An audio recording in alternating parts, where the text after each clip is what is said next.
O índice de isolamento aqui no estado está cada vez menor. Algumas cidades estão na faixa de 30% a 40%, que é um índice muito preocupante. Ou seja, isso pode colocar em risco a vida de pessoas por conta da contaminação do coronavírus. Agora, nós queremos saber o seguinte: o governo do estado está avaliando de que forma toda essa situação pode mexer nisso? Pode voltar aquele isolamento mais duro? Quero saber agora, ao vivo, com o repórter Maicon Leão. Com quem que você vai conversar agora, Maicon? Boa tarde.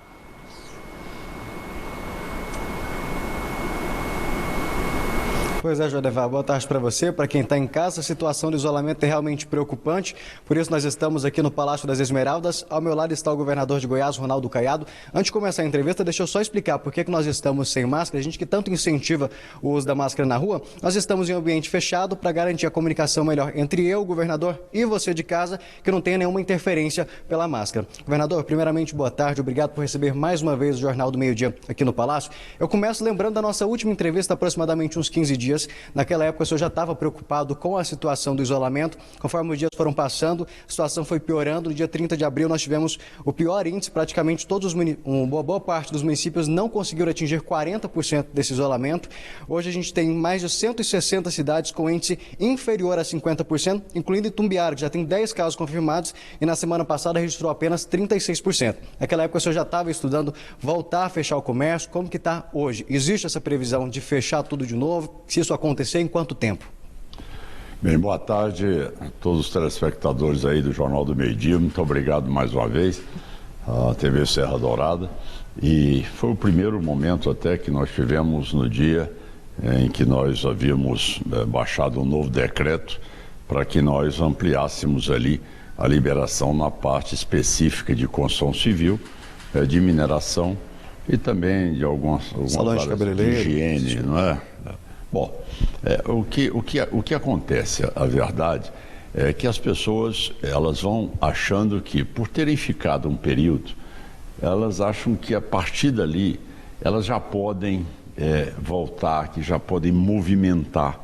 Então, neste período, o que nós fizemos é um acompanhamento diário. Olha, que nós perdemos significativamente, perdemos sim, é verdade. Diante disso, qual é a análise que foi feita? Ao invés de nós baixarmos um novo decreto neste momento, nós estamos utilizando aquilo que é a capacidade de vigilância dos municípios, tá certo?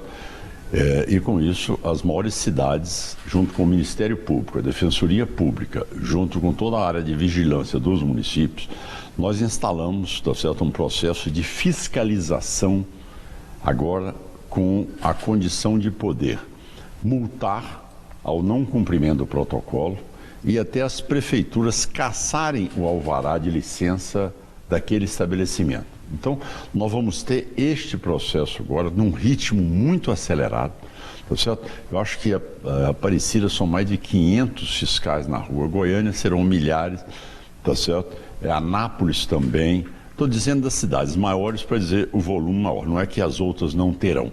Então, com isso, nós vamos fazer essa última tentativa nossa para que haja um crescimento maior do percentual de isolamento. Porque se realmente não obtivermos um resultado positivo, aí sim já não nos restará nenhuma outra alternativa que não seja baixar novo decreto e voltar à situação anterior. A partir de quando essa fiscalização deve começar e quanto tempo vai durar essa avaliação? Ela já começou. Já está acontecendo? Já começou. Aqui em Goiânia a gente já mostrou, no interior como que está funcionando? Itumbiara, por exemplo, que a gente tem esse índice baixíssimo. Bom, Goiânia já começou, Aparecida de Goiânia já começou, Anápolis já começou e nas cidades do interior, tanto o Procurador-Geral de Justiça do Ministério Público, doutor Ailton Weck, como da Defensoria Pública, todos eles já entraram em contato e pediram uma fiscalização enérgica em cada município. Eu estou dizendo das maiores cidades, nós já estamos com um trabalho já implantado e já nas ruas. Tanto é que eles tiveram uma reunião ontem, eu não estava presente porque eu tive uma audiência em Brasília, mas todos eles fizeram uma reunião em todos os poderes e esses prefeitos também, no sentido de mostrar que as ações já estão acontecendo. Por exemplo, o prefeito de Aparecida de Goiânia, todo estabelecimento que tem mais de 15 funcionários, a empresa já é obrigada a arcar com o transporte dos servidores. Para evitar o uso do transporte coletivo. Para evitar qualquer presença nos terminais de ônibus. Aqui em Goiânia, o prefeito Iris Rezende fez um escalonamento das 5 da manhã até as 10 da manhã. Então, essas pessoas vão ser autuadas caso a empresa não esteja cumprindo aquele decreto de hora de abertura e como está sendo a chegada desses servidores ou desses funcionários nesses estabelecimentos. Então, ou seja, entre você fazer o decreto e ele ser implantado, você tem um período onde a sociedade, ela é lógico, eu entendo um pouco, existe um certo cansaço, existe também uma situação angustiante que é a nossa área da economia, mas agora há pouco mesmo uma repórter me perguntou, o senhor garante que vai ter leito para todas as pessoas contaminadas em Goiás? Eu disse, essa pergunta você não pode fazer a mim. Essa pergunta você tem que fazer a toda a população, a todos os indivíduos do estado de Goiás. Todos nós temos consciência de que nós vamos fazer o isolamento. Quando feito, nós não tivemos todo um processo com resultado maravilhoso. Nós chegamos... Está certo que depende é os nossos de todo mundo sentimentos. nessa situação, não né, é? Quer dizer, todo mundo foi beneficiado. Nós temos o menor índice de óbito. Tá certo? Então, quer dizer, isso mostra que é o cuidado que a pessoa tem ao ser atendida no hospital. Quando tem aquela cena, como você viu no Pará, como você assiste também em Manaus, em Fortaleza, as pessoas quebrando grade de hospital para entrar, aquele desespero todo, você não pode ter bons resultados. Agora depende também da conscientização da população. Se a população achar que não tem como o Estado, gente, os americanos, os Estados Unidos não deu conta de atender. Quer dizer, nós só estamos dando conta de ter um bom resultado graças a um sentimento que existiu. Nós estamos colhendo o que nós plantamos nesses últimos 60 dias, principalmente nos 40 primeiros dias. É aquela questão que a gente vem sempre batendo na tecla, que depende de todo mundo, cada um tem que fazer a sua parte. Lógico. Governador, ontem o senhor esteve em Brasília com o presidente Jair Bolsonaro, com o presidente do Senado também, onde foi discutida a aprovação daquela verba que vai vir para o estado de Goiás, somando o dinheiro que vem para o estado e também para o município, são 2,5 bilhões de reais. Se a gente somar também com a suspensão da dívida com a União, isso dá mais ou menos uns 4,5 bilhões. Para onde esse dinheiro vai? Como que ele deve ser aplicado durante essa pandemia? Bom, primeiro esse trabalho começou desde a semana passada, uma semana atrás, tá certo? Nós almoçamos lá com o Davi Alcolumbre, ficamos lá mais de 2 horas na casa do presidente do Senado, com o presidente da Câmara, o Rodrigo, o Davi, eu, o Semineto, conversando sobre a necessidade diante do colapso da arrecadação do ICMS. Então, o objetivo foi, nós estamos recebendo aí que seria uma compensação parcial, não é total, mas parcial nos próximos 4 meses, deste valor que você colocou. Na verdade, municípios e estados vão dar em torno mais ou menos de 2 bilhões, mais ou menos isso. Não é? Então, isso aí vai ser o quê? Para nós repormos a perda que nós temos, lógico, a perda será em maior volume, porque isso aí você tem que diluir isso em 4 meses, isso aí vai ter um significado menor, ou seja, uma capacidade menor, já que é fatiado em 4 parcelas, e isso vai nos ajudar a quê? A cumprir aquilo que se chama custos obrigatórios, que é cumprimento de folha de pagamento e cumprimento daquelas despesas que nós temos no dia a dia. Você pode dizer, não, mas vem também mais 7 milhões para o Estado e mais 3 milhões, 7 milhões para os estados e 3 milhões para os municípios. Sim, aí Goiás também teve um acréscimo, na verdade Goiás passou para 140 milhões de reais, tá certo? Que é um auxílio também nesse combate ao coronavírus. Por quê? Porque nós estamos, como eu disse na última entrevista, nós estamos trazendo para o estado 6 hospitais. Pra você ter uma ideia, hoje, tá certo? Eu estou ali assinando a autorização para nós contratarmos uma empresa que será responsável pelo serviço de atendimento médico no Hospital de Águas Lindas. Isso aí só por questões burocráticas já não foi repassado a nós. Nós estamos aguardando essa decisão do Ministério da Saúde para repassar o Hospital de Águas Lindas para nós, e nós já vamos ter uma despesa alta, que é a manutenção da estrutura de atendimento em Águas Lindas. Isso aí tem Lusiânia, Formosa, cidade de São Luís de Montes Belos, tem Jataí e tem Itumbiara. Então você vê Iporangatu.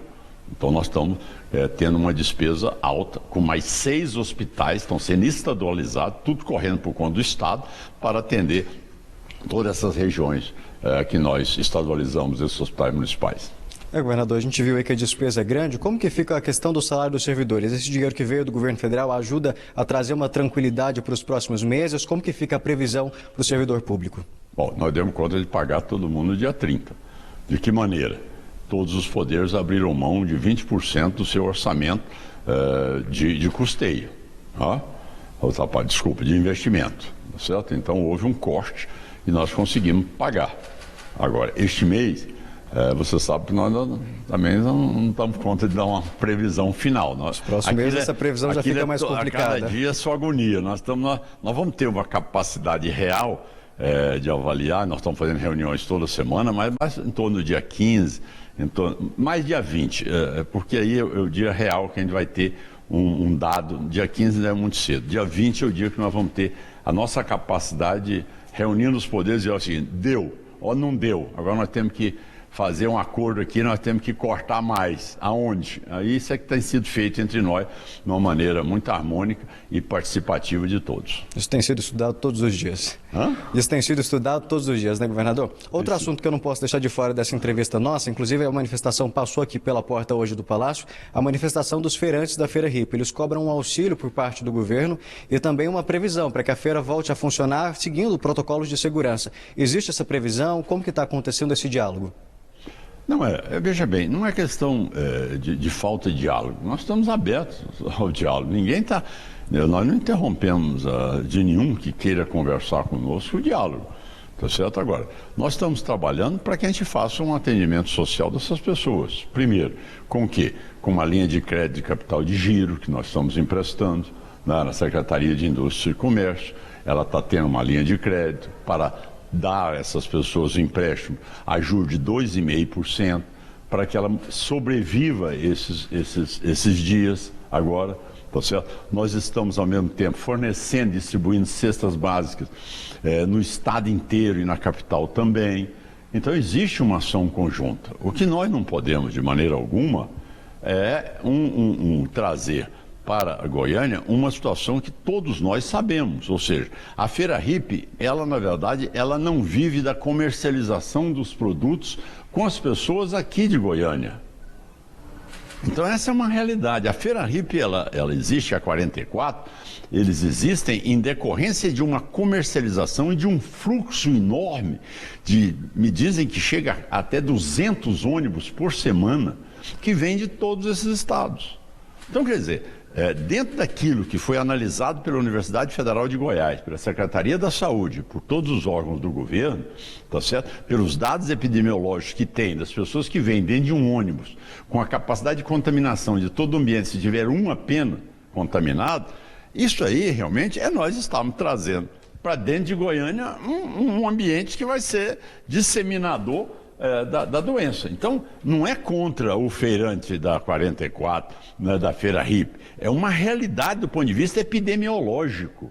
Então, tudo bem, vamos buscar alternativas a eles, vamos fazer uma linha de crédito diferenciada, vamos dar um apoio para eles sobreviverem, mas isso aqui, de maneira alguma, tem uma previsão imediata de nós liberarmos. Governador, para a gente encerrar, ontem o Jornal do Meio-Dia registrou vários ônibus saindo do terminal da Praça da Bíblia com muitas pessoas em pé. Uma medida que vai contra a determinação do governo do estado. O que deve ser feito em relação a isso? Olha, isso aí realmente me preocupou muito. Porque até então estava tendo uma aglomeração nos terminais, mas as pessoas estavam na mesma altura e com máscara. Olha, quando as pessoas estão sentadas e tem alguém em pé, tá certo? Essa pessoa, ao falar, ela está transmitindo ali, ela está lançando gotículas, tá certo? Da saliva ao conversar, tá certo? Para as pessoas que estão sentadas. Então, o poder de contaminação de uma pessoa, tá certo? Que está contaminada, às vezes assintomática, a posição dela, tá certo? Com as demais sentadas, ela passa a ter um efeito de multiplicador de contaminação. Então, isso aí realmente,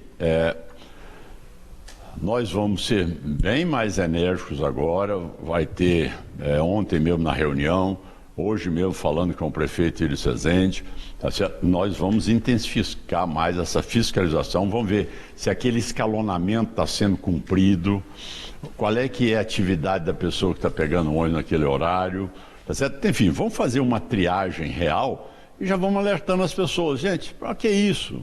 Se nós já estamos às 5 da manhã, às 10 da manhã, por favor, então não tem por que ter aquele horário único. Se está tão bem distribuído, vamos respeitar essa lógica. Ah, minha empresa não admite que eu chegue atrasado. Tudo bem, nos informe, nos diga qual é que é. Tá certo que isso aí é uma função do Estado e da Prefeitura, nós vamos atuar junto. Agora, o que nós não podemos deixar é amanhã você ficar doente e não ter leite para você ser atendido. É isso que não pode acontecer. O resto, tudo tem solução. O que não tem solução é se realmente amanhã vier faltar leite e você amanhã, infelizmente, tiver um resultado na sua família que você vai ficar eternamente ali com dor de consciência de não ter feito aquilo que foi fundamental neste momento, que é o isolamento social, que é fique em casa. É o sentimento que a gente não deseja para ninguém. Governador, muito obrigado pela participação do senhor aqui no Jornal do Meio-Dia. Jodevar, Luciana, eu volto com vocês aí no estúdio. Tá certo, obrigado, Marco. Um abraço para o governador Ronaldo Caiado. O governador falou um detalhe, uma coisa interessante que a gente precisa avaliar. Por exemplo, por que Goiás tem poucos casos e tem poucas mortes? Ah, então quer dizer que não precisa de isolamento? Não. Se nós temos poucas mortes e poucos casos, é porque nós nos isolamos. É porque a gente fez o dever de casa na hora que deveria fazer. Porque Goiás foi pioneiro, antecipando todas essas ações para que a gente pudesse ter uma forma de respirar mais tranquila.